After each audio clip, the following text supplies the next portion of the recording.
గజేంద్రమోక్షం సంకటంలో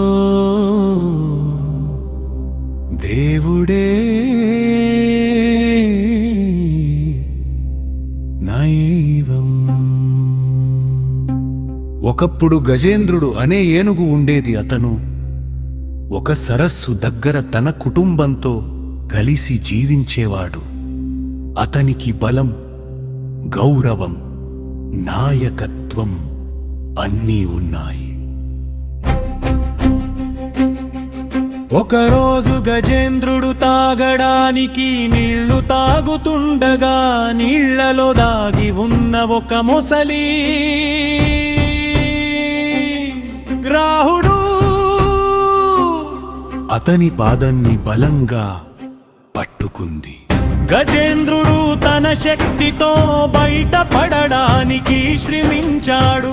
ఎక్కువసేపు తపించాక నీటిలోకి లాగబడ్డాడు. మొసలి నీటిలో బలంగా ఉంటుంది కాబట్టి ఏనుగుకి కష్టమైంది.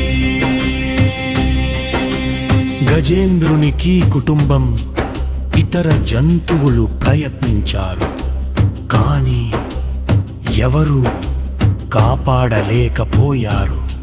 బలం, రాజ్యం, బంధువులు ఎవ్వరూ ఉపయోగం కాలేదు. చివరికి గజేంద్రుడు అలసిపోయి మనస్సు దేవుని వైపు మళ్ళింది. అతను తన తొండంతో ఒక ఎర్ర తామర పువ్వు తీసుకొని పైకి ఎత్తిలా ప్రార్థించాడు. ఆదిమూల, నన్ను రక్షించే శక్తి నీవే. దేవుడా, నన్ను నీ దాసుడిగా కాపాడు. అతని భక్తి నిజమైనది. అప్పుడే విష్ణుమూర్తి తన గరుడ వాహనంపై దూసుకొచ్చాడు. ఒక క్షణం వాయిదా లేకుండా సుదర్శన చక్రంతో మొసలిని సంహరించాడు.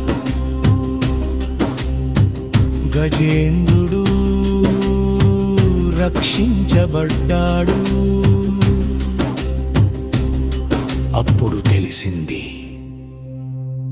ఆ మొసలి పూర్వజన్మలో ఒక రాజు శాపం వల్ల మొసలిగా పుట్టాడు.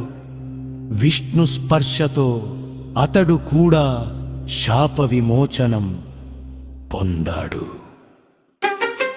గజేంద్రుడు విష్ణునికి నమస్కరించి అనుగ్రహం పొంది శాంతిగా జీవించాడు. ఈల కథపాఠం: ఈ బలం, ధనం, బంధువులు ఎప్పుడూ కాపాడలేరు. భగవంతుడే నిజమైన రక్షకుడు. ఏ సంకటంలో దేవుని జపం తప్పక ఫలిస్తుంది. ఏ సద్భక్తి శాపానికి, కష్టానికి విముక్తిని ఇస్తుంది.